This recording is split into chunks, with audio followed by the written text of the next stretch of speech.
Hello everyone, this is ऋतु और स्वागत है आप सभी का सीटेट प्रीवियस ईयर क्वेश्चंस की सीरीज में। इस सीरीज में हम डिस्कस कर रहे हैं सोशल साइंस पेडागोजी के क्वेश्चंस जो कि दिसंबर 2021 में पूछे गए थे। इन क्वेश्चंस को हम सॉल्व कर रहे हैं विद एक्सप्लेनेशन। आज जो क्वेश्चन पेपर सॉल्व करेंगे वो है 29 दिसंबर 2021 का। इसके पेडागोजी के कुछ क्वेश्चंस रह गए थे तो उनको इस वीडियो में डिस्कस करने वाले हैं।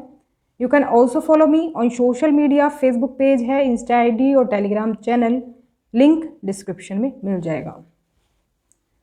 क्वेश्चन है, सामाजिक विज्ञान क्लब के सहयोग से चलाया जाता है। मतलब किसके सहयोग से सोशल साइंस क्लब जो है चलाया जाता है। अगर बात करें सही ऑप्शन की तो ये हो जाएगा ऑप्शन नंबर सेकंड, सामाजिक अध्ययन शिक्षक और स्कूल के छात्रों के द्वारा ये क्लब चलाया जाता है। इसमें एक तरह से हम कह सकते हैं जो प्लेइंग एक्टिविटीज़ होती हैं कुछ और इस तरह की एक्टिविटीज़ होती है जिनके थ्रू जो है सोशल साइंस के जो एक तरह से सब्जेक्ट्स हैं वो सिखाए जाते हैं। टॉपिक्स जो हैं अलग अलग वो समझाए जाते हैं प्लेइंग एक्टिविटीज़ के थ्रू। तो सामाजिक विज्ञान क्लब की अगर गतिविधियां हम देखें तो इसमें एक तो प्रदर्शनी का आयोजन इसमें होता है और जैसे कि मैंने बताया आपको अलग अलग विषयों पर इस पर प्रोजेक्ट तैयार किया जाता है। अलग अलग टॉपिक्स पर प्रोजेक्ट रिपोर्ट इस पर तैयार की जाती है जो सोशल साइंस क्लब होता है। और इसमें हम एक तरह से कहें कि जैसे सांस्कृतिक विरासतें जो हैं हमारी उन पर प्रश्नोत्तरी होती है, इतिहास पर प्रश्नोत्तरी होती है, तरह तरह के क्वेश्चंस पूछे जाते हैं और जीके क्विज भी इसमें होता है। समसामयिक मुद्दे जो होते हैं जो कि करंट अफेयर्स होती हैं उन मुद्दों पर या फिर उससे रिलेटेड और अन्य विषय जो होते हैं वो डिस्प्ले पर सजाए जाते हैं जिससे कि क्या है जो बच्चे हैं वो देख करके ही सीख ले कुछ चीज़ें। डिस्प्ले पर जब आप कोई चीज़ लगा देते हैं डिस्प्ले बोर्ड पर तो वो चीज़ें अच्छे से दिमाग में बैठ जाती हैं। ऐतिहासिक जो शख्सियत हैं उनकी ब्रिटिश वर्षगांठ का जश्न मनाया जाता है। तो ये सभी जो एक्टिविटीज़ हैं ये होती हैं सोशल साइंस क्लब के अंदर।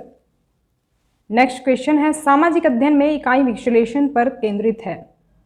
एक तरह से पूछा है जो इकाई विश्लेषण है यानी कि यूनिट एनालिसिस जो है वो किस पर फोकस करता है, किस पर वो केंद्रित है। मेन फोकस यूनिट एनालिसिस का जो होता है वो किस पर रहता है। इसमें सही ऑप्शन की बात करें तो ऑप्शन फर्स्ट जो है वो सही होगा, विषयगत सामग्री की बेहतर समझ बनाना। जब हम किसी यूनिट का एनालिसिस करते हैं तो एक तरह से हम कोशिश क्या करते हैं कि जो हमारा जो थीमेटिक कंटेंट है, जैसे हम किसी टॉपिक या विषय को पढ़ाना चाहते हैं तो उसकी बेहतर समझ हम बना सकें स्टूडेंट्स के अंदर, उस पर ये एक तरह से यूनिट एनालिसिस बेस्ड होता है। आपने देखा होगा जब की क्लासेस होती है उसमें जो चैप्टर्स हैं आपके यूनिट्स में डिवाइड होते हैं। यूनिट्स क्यों बनी होती हैं? यूनिट्स इसलिए बनी होती हैं जिससे कि जो एक टॉपिक है हम टॉपिक ले रहे हैं, कोई सब्जेक्ट ले रहे हैं, उसको उसी यूनिट में कवर करते हैं। वो कई सारे चैप्टर्स में आपका डिवाइड हो सकता है। जैसे मान लो आप स्टेट के ऊपर कोई जानकारी दे रहे हैं या फिर आप कोई लोकल गवर्नमेंट पर जानकारी दे रहे हैं, जैसे कि हमने पॉलिटी में भी पढ़ा था। पॉलिटी में हमने क्या पढ़ा था, क्लास 6 की अगर बात करें तो उसमें आप गौर करें तो उसमें हमने लोकल गवर्नमेंट के बारे में पढ़ा था, यानी वो बात करती है लोकल गवर्नमेंट की क्लास 6। लेकिन उसमें चैप्टर्स कई सारे हैं, क्योंकि अलग अलग एस्पेक्ट को वो बताते हैं। यानी कि अगर हम यूनिट का पूरी का एनालिसिस करते हैं तो यूनिट में एक थीम बेस्ड होती है ये यूनिट, यानी कि हम लोकल गवर्नमेंट पे बात कर रहे हैं, उसके अलग अलग पहलुओं पर बात कर रहे हैं। जैसे कि उसका एडमिनिस्ट्रेशन कैसा होता है लोकल गवर्नमेंट में जो सुख सुविधाएं हम जो पब्लिक को प्रोवाइड कराते हैं वो किस तरह की होती हैं, लोकल गवर्नमेंट किस तरह से काम करती है, वो सारी चीज़ें उसमें हमने देखी। वो पूरी एक यूनिट थी। तो यूनिट एनालिसिस जो होता है एक तरह से विषयगत सामग्री की बेहतर समझ बनाता है। वैसे ही क्लास 7 को भी आप ले सकते हैं। क्लास 7 में हमने बात करी थी स्टेट गवर्नमेंट के पर्सपेक्टिव से। अब स्टेट गवर्नमेंट किस तरह से काम करती है, स्टेट गवर्नमेंट का जो पूरा एडमिनिस्ट्रेशन है वो कैसे चलता है। वैसे ही क्लास 8 की बात करें तो क्लास 8 में हमने केंद्र सरकार की बात करी थी। केंद्र सरकार के बारे में हमने सारी चीज़ें देखी थी। केंद्र सरकार संविधान से जुड़ी होती तो संविधान के बारे में हमने पढ़ा था। तो इसी तरह से क्या है, पूरी यूनिट जो होती है एक तरह से वो एक थीम पर बेस्ड होती है। आई होप कि ये चीज़ें आपको समझ में आ गई होंगी। यहाँ पर आपको वही चीज़ें मिलेंगी जो मैंने बताया आपको। तो आप चाहें तो इसको डिटेल में पढ़ सकते हैं। देखो मैंने कंटेंट तो ले लिया है ये, लेकिन जो हम वैसे समझा सकते हैं ना किसी एग्जाम्पल के थ्रू, वो इस तरह की थीम्स इस तरह के कंटेंट से समझ में नहीं आता है। तो आप चाहें तो इसको पढ़ सकते हैं, कुछ वैसे ही पॉइंट्स आपको दिखेंगे। नेक्स्ट क्वेश्चन है, द्वितीयक स्रोतों के उदाहरणों में शामिल है। Examples of secondary sources include. Secondary और प्राइमरी सोर्सेस के बारे में हम पहले भी डिस्कस कर चुके हैं, तो उसी हिसाब से आप अपना आंसर करें। इसमें आप इजीली पहचान भी सकते हैं। करेक्ट ऑप्शन हो जाएगा ऑप्शन 4, पाठ्य पुस्तकें, टेक्स्ट बुक्स जो होती हैं, शब्दकोश, विश्वकोश, जीवनी और शोध प्रबंध। ये सभी चीज़ें क्या है, ये सेकेंडरी सोर्सेस में आती है, क्योंकि ये सेकेंड हैंड इन्फॉर्मेशन है, ये डायरेक्ट हमने नहीं जुटाई हैं। फर्स्ट हैंड इन्फॉर्मेशन जो होती है वो प्राइमरी सोर्स के अंदर आती है, जिसका कोई गवाह होता है, आंखों देखा कोई वर्णन करता है, कोई अपने जीवन के बारे में अगर लिखता है तो वो प्राइमरी सोर्सेस होता है, क्योंकि वो खुद का एक्सपीरियंस किया हुआ चीज़ है। तो प्राइमरी सोर्सेस में बेसिकली खुद का एक्सपीरियंस किया हुआ चीज़ या फिर आंखों देखा कोई घटना का वर्णन, कोई जीवन की घटना का वर्णन, तो ये सभी चीज़ें प्राइमरी सोर्स में होती हैं, जो कि एक तरह से फर्स्ट हैंड इन्फॉर्मेशन होती है, किसी और के थ्रू वो पास नहीं की गई है, बल्कि किसी ने डायरेक्ट उस चीज़ को लिखा है। जैसे कि अशोक के जो अभिलेख हैं वो भी प्राइमरी में आते हैं, क्योंकि उसने वो खुद से लिखवाए हैं। तो ये हो जाएगा क्या, 4th ऑप्शन इसमें। नेक्स्ट क्वेश्चन है, परियोजना पद्धति किस सिद्धांत पर आधारित है? इसमें करेक्ट ऑप्शन की बात करें तो हो जाएगा ऑप्शन नंबर 3, सामाजिक अनुभव का सिद्धांत, प्रिंसिपल ऑफ सोशल एक्सपीरियंस। तो प्रोजेक्ट मेथड की बात करें तो देखो, प्रोजेक्ट के थ्रू आप जानते हैं जब बच्चे को प्रोजेक्ट दिया जाता है तो वो खुद के एक्सपीरियंस से सीखता है वो, और इसमें भी सोशल एक्सपीरियंस से वो सीखता है। तो वो बाकी अपनी जो भी जिस भी टॉपिक पर उसको प्रोजेक्ट दिया जाता है उसके बारे में वो डिटेल में सोचना शुरू करता है, और खुद से ही वो, क्योंकि उसको प्रिपेयर करता है तो खुद से वो उसका एक्सपीरियंस लेता है। तो खुद के एक्सपीरियंस के थ्रू या फिर सोशल एक्सपीरियंस के थ्रू जो है वो सीखता है उसमें। इसमें अगर और हम देखें डिटेल में तो परियोजना विधि की अगर बात करें, प्रोजेक्ट मेथड की बात करें, तो ये एक एक्टिविटी बेस्ड मेथड है, जिसमें कि बच्चा खुद से एक्टिविटी करके सीखता है। जो भी होता है लर्नर सीखने वाला, और ये एक तरह से वास्तविक जीवन के अनुभव प्रदान करती है। इसको हम एक तरह से सोशल एक्सपीरियंस भी कह सकते हैं, क्योंकि जो वास्तविक जीवन के जो एक्सपीरियंस हम लेते हैं एक तरह से सोशल लाइफ से ही लेते हैं। तो वास्तविक जीवन या फिर सोशल एक्सपीरियंस हम इसको कह सकते हैं। और एक प्राकृतिक वातावरण में किया गया एक समस्याग्रस्त कार्य होता है ये, और ये विधि कई अन्य विधियों की विशेषताओं को एकीकृत करने का अवसर प्रदान करती है। जैसे कि हम कहें कि फील्ड विजिट हो गई, या फिर कोई एक्टिविटी बेस्ड मेथड हो गया, या फिर हम कहें ये होता है ना आपका कॉर्पोरेटिव लर्निंग, जैसे कि जो साथ में मिलकर लर्निंग होती है, एक दूसरे के साथ जो सीखा जाता है। कंसेप्ट मैपिंग हो जाता है, मानचित्र आधारित शिक्षा जो हो जाती है। तो एक तरह से प्रोजेक्ट में ये सभी जो चीज़ें हैं ये शामिल होती हैं। और अगर बात करें सामाजिक अनुभव के सिद्धांत की कि ये क्या चीज़ है, तो बच्चा एक तरह से सामाजिक प्राणी है, हम सभी सोशल एनिमल हैं, और हमें तैयार करना होगा सामाजिक जीवन के लिए छात्रों को। क्योंकि देखो, कहीं ना कहीं हम समाज से जुड़े रहते हैं, हम चाहे छोटे हों या फिर बड़े हों, सोशल लाइफ से हम जुड़े रहते हैं, समाज से जुड़े रहते हैं। समाज में किस तरह से रहना है, किस तरह से वैल्यूज़ को अडेप्ट करना है, और किस तरह से सभी के साथ घुल मिलकर रहना है। ऐसा ना हो कि अब आप जो हैं अकेले तो अपने एक घर में नहीं रह सकते, आपको दूसरे लोगों की ज़रूरत पड़ेगी कहीं ना कहीं जीवन के किसी ना किसी मोड़ पर, किसी ना किसी तरह से आप कह सकते हैं। आप अकेले कोई भी लाइफ नहीं जी सकते हैं। तो उसे एक तो सोशल लाइफ के लिए तैयार किया जाना चाहिए, उसे कॉर्पोरेट लाइफ के लिए तैयार किया जाना चाहिए, यानी जॉब वगैरह वो कर सके, आगे आजीविका चला पाए। और अगर बात करें इसकी परियोजना पद्धति यानी प्रोजेक्ट मेथड की, तो विद्यार्थी इसमें ग्रुप्स में काम करते हैं, एक तरह से ग्रुप में काम करते हैं। तो इसी वजह से इसको सोशल एक्सपीरियंस कहा जाता है, क्योंकि आसपास के लोगों से वो सीखते हैं, दूसरे लोगों से सीखते हैं। तो सोशल वही है जब दूसरों से सीखा जाए, दूसरों से एक्सपीरियंस लिया जाए। आगे बढ़ते हैं। नेक्स्ट क्वेश्चन है, निम्नलिखित में से कौन गतिशील चरण में शिक्षार्थियों को सीखने में उनकी प्रगति के प्रति जागरूक होने में मदद करेगा? जागरूक यानी कि वो एक तरह से पहले से ही अवेयर हो जाएंगे कि हमारी ये गलती है, मिस्टेक है, ये हमको दूर करनी है। तो इसमें अगर बात करें तो ये ऑप्शन 1 सही होएगा, फॉर्मेटिव एवेल्युएशन। फॉर्मेटिव एवेल्युएशन के बारे में मैं पहले ही बता चुकी हूँ। ये होता है असेसमेंट फॉर लर्निंग, यानी कि सीखने के लिए आकलन ये होता है, सीखने के लिए मूल्यांकन हम कह सकते हैं। तो इसमें क्या होता है, हम सीखने के दौरान ही इसको करते हैं। सीखने के दौरान इसका एग्जाम्पल बेस्ट आप क्या ले सकते हैं, जो स्कूल में जो टेस्ट होते हैं, मंथली टेस्ट या फिर वीकली टेस्ट, ये होता है असेसमेंट फॉर लर्निंग, यानी सीखने के लिए आप आकलन कर रहे हैं बच्चे कितना सीख पा रहे हैं या फिर कोई कमी तो नहीं है। जो अगर कमी है तो डायग्नोज करें और उसको फिर आगे सीखने के लिए और उसकी जो है स्पीड बढ़ेगी। तो फॉर्मेटिव इवैल्यूएशन ये हमारे लर्निंग के दौरान होता है, ड्यूरिंग लर्निंग ये होता है प्रोसेस फॉर्मेटिव इवेल्युएशन। तो यहाँ पर क्योंकि इन्होंने कहा गया कि सीखने में जो उनकी प्रगति है उसके प्रति वो जागरूक हो पाएंगे कि हम यहाँ पर हैं, कितने पानी में हैं, मतलब जैसे कि 10 में से 5 मार्क्स अगर आए हैं तो मतलब लर्निंग ओके ओके है, बीच में है 50-50, तो थोड़ा और इम्प्रूव करने की ज़रूरत है। तो इस तरह से क्या है, फॉर्मेटिव इवेल्युएशन हम कर सकते हैं। समेटिव इवेल्युएशन होता है क्या, बिल्कुल लर्निंग के बाद में, जैसे कि आप इसको एनुअल एग्जाम के तौर पर समझ सकते हैं, जो क्लास के बिल्कुल एंड में होता है। तो समेटिव इवेल्युएशन ओवरऑल हमारी लर्निंग का होता है कि आपने कितना सीखा ये पता करने के लिए, तो इसको हम कहते हैं assessment of learning.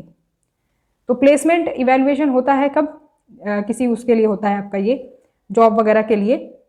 Diagnostic evaluation वही जो मैंने बताया फॉर्मेटिव इवेल्युएशन का ही एक तरह से पार्ट कह सकते हैं इसको।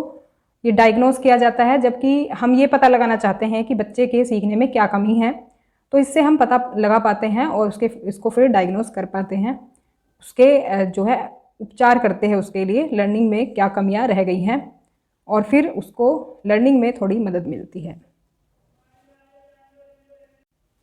नेक्स्ट क्वेश्चन है, एक भावी शिक्षक निर्देशात्मक उद्देश्यों में से एक लिखता है और ये क्या है कि छात्र सामाजिक विज्ञान के शिक्षण में आईसीटी के लाभों का मूल्यांकन करने में सक्षम होंगे।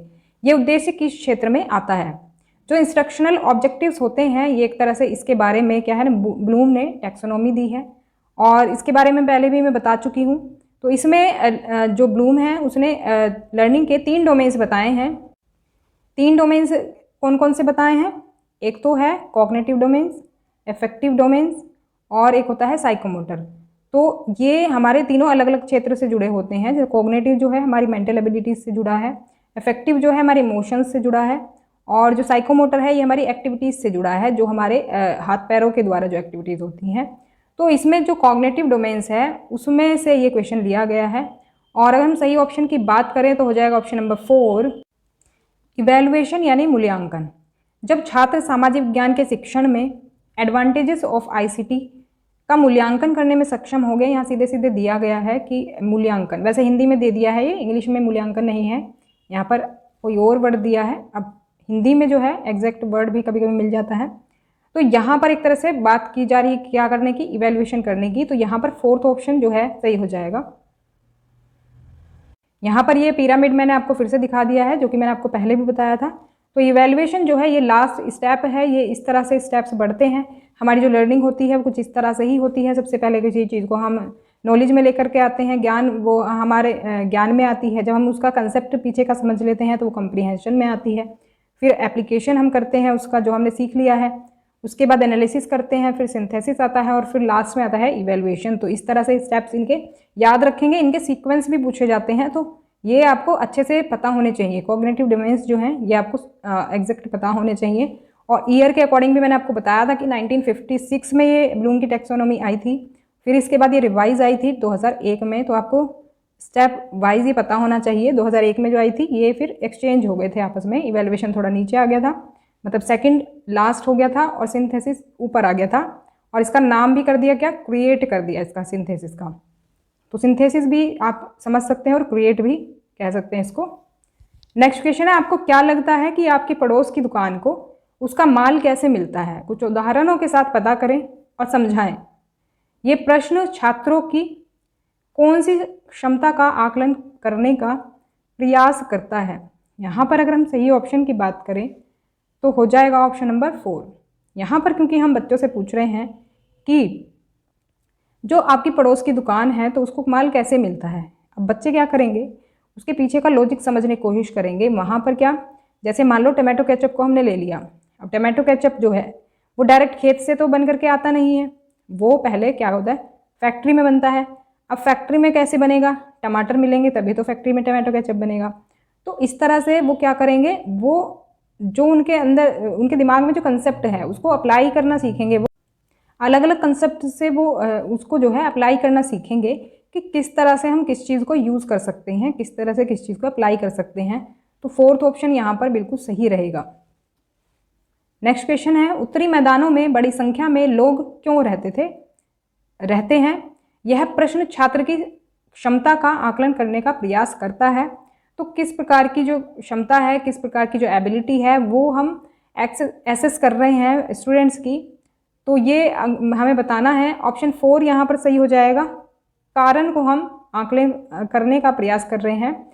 तो यहाँ पर अगर हम बात करें कि यहाँ पर जो क्वेश्चन पूछा गया है उस पर ध्यान दें। उत्तरी मैदानों में बड़ी संख्या में लोग क्यों रहते हैं? अगर आप आबादी की बात करें तो उत्तरी मैदानों में ज़्यादा रहते हैं, क्योंकि यहाँ पर अब देखो क्यों, क्योंकि आ गया यहाँ पर, तो क्यों पूछा है तो एक तरह से यहाँ पर कारण बताया जाना चाहिए। तो इसी वजह से 4th ऑप्शन सही हो जाएगा। और इसका कारण भी मैं बता देती हूँ कि उत्तरी मैदानों में क्या है, कुछ इस तरह की दशाएं पाई जाती हैं जहाँ पर सारी जो दशाएं हैं वो रहने के लिए अनुकूल हैं, लाइफ के लिए हर चीज़ अवेलेबल है, यहाँ पर ट्रांसपोर्टेशन की सुविधा है, यहाँ पर जो हमारे आजीविका के लिए चीज़ें चाहिए, रोजगार भी है, क्योंकि मैदान है, प्लेन एरिया है, पहाड़ों पर नहीं चढ़ना पड़ता है, या फिर कोई ठंडा इलाका नहीं है। तो सारी दशाएं हैं यहाँ पर। खाने के लिए भी जो खेती है वो अच्छी होती है, खाने के लिए भी पर्याप्त मिलता है, टेम्परेचर भी सही रहता है। तो बहुत से रीज़न है जिसकी वजह से ये जो है लोग यहाँ पर ज़्यादा रहते हैं। तो एक तरह से इसमें रीज़न ही बताया जा रहा है, एक तरह से कारण जो क्षमता है उसका आकलन करने का प्रयास इसमें किया जा रहा है इस क्वेश्चन में। 4th ऑप्शन यहाँ पर सही होगा। तो नेक्स्ट क्वेश्चन है, एक पुरातात्विक दफन स्थल से निष्कर्ष निकालते समय एक सामाजिक विज्ञान शिक्षक को अवसर प्रदान करना चाहिए। मतलब क्या अवसर प्रदान करना चाहिए छात्रों को अगर वो पुरातात्विक दफन स्थल से, दफन स्थल मतलब जहाँ पर बैरियल साइट है, जहाँ पर लोगों को दफनाया जाता था, आर्कियोलॉजिकल साइट जो है, दफनाया जाता था। कैसे पता चलता है कि कुछ इस तरह का स्ट्रक्चर मिलता है जिस तरह से दफनाया जाता है लोगों को, उस तरह से। तो यहाँ पर अगर बात करें तो सही ऑप्शन होगा ऑप्शन 4, प्राचीन समाज में सामाजिक अंतर और स्थिति के बारे में समझ विकसित करना।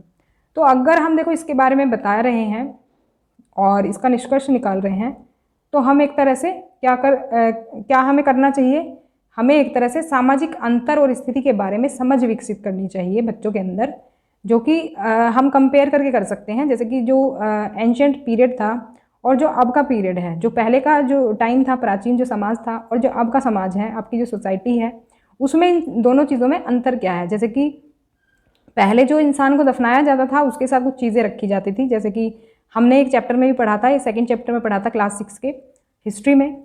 उसमें जो इंसान दफनाया गया था उसके साथ बकरी दफनाई गई थी और उसके साथ कुछ बर्तन वगैरह है खाने का और सामान दफनाया गया था। उनकी मान्यता थी कि अगला कोई जन्म होता है और जिसमें कि उसको खाने की ज़रूरत पड़ेगी उस इंसान को, और उसको कुछ इस्तेमाल की चीज़ों की ज़रूरत पड़ेगी। लेकिन आज के टाइम में अगर देखें तो इस चीज़ में काफ़ी डिफरेंस आ गया है। आप यहाँ पर देखें तो धर्म के अकॉर्डिंग जो है ये अंतिम जो है संस्कार होता है।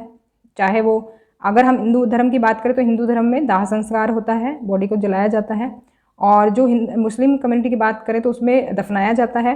तो मतलब चेंजेस काफ़ी हो गए हैं और तरीके भी बदल गए हैं।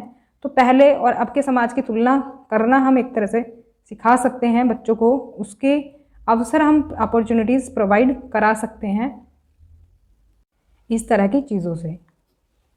नेक्स्ट क्वेश्चन देख लेते हैं, निम्नलिखित में से कौन सा कौशल विविधता और भेदभाव विषय को पढ़ाते समय छात्रों में विकसित विश्लेषणात्मक क्षमताओं को इंगित करता है। देखो यहाँ पर सबसे पहले आपको फोकस करना है क्या, किस बारे में पूछा है, विश्लेषणात्मक क्षमता यानी कि एनालिटिकल एबिलिटीज़। एनालिटिकल एबिलिटीज़ के बारे में मैंने बताया था, एनालिटिकल एनालिसिस से जोड़कर के समझ लो, क्योंकि विश्लेषण और विश्लेषणात्मक थोड़ा सा मतलब वर्ड को थोड़ा सा डिफरेंट तरीके से दे दिया है, लेकिन आपको समझना है उस चीज़ को कि किस बारे में पूछा गया है। तो आपको वो क्वेश्चन देखना है जिससे एनालिटिकल एबिलिटीज़ जो है डेवलप होंगी बच्चों के अंदर। तो यहाँ पर क्वेश्चन सही की बात करें तो ऑप्शन 2 यहाँ पर सही हो जाएगा कि यह समझाने में सक्षम होना कि कैसे परस्पर निर्भरता सामाजिक कल्याण को बढ़ावा देता है।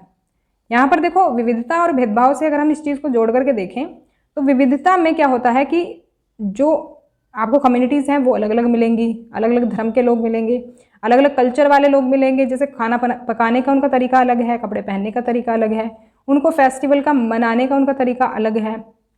तो इन सब चीज़ों के थ्रू हम उनको ये दिखा सकते हैं कि देखो भले ही लोग अलग अलग हों, विविध हों, और भले ही वो अलग अलग चीज़ें करते हों, लेकिन वो एक दूसरे से परस्पर जुड़े हुए हैं। ऐसा नहीं है कि वो अपना अलग जो है दुनिया बसा सकते हैं, अपना अलग बिल्कुल अपनी सोसाइटी बना सकते हैं। हम सबको मिलजुल कर रहना चाहिए और एक साथ रहना चाहिए, और रहना ही नहीं चाहिए बल्कि एक दूसरे पर हम निर्भर भी हैं। ऐसा नहीं है कि हमारे चाहने से ही होगा ये, हम निर्भर भी हैं कहीं ना कहीं एक दूसरे पर। तो और अगर हम निर्भर रहते भी हैं, एक दूसरे से मिलकर के चलते हैं, तो इससे क्या होता है, एक तरह से सामाजिक कल्याण बढ़ता है, ना कि कुछ बुराई है इसमें। तो सेकंड ऑप्शन यहाँ पर सही हो जाएगा। तो क्लास आपको कैसी लगी कमेंट करके मुझे ज़रूर बताएं। If you have any query then please ask me in comment section. Video अगर पसंद आई हो तो लाइक करें, शेयर कर दें और सब्सक्राइब भी कर लें चैनल को। तो मिलते हैं नेक्स्ट क्लास में, तब तक के लिए stay connected and keep watching study more knowledge. Thanks for watching.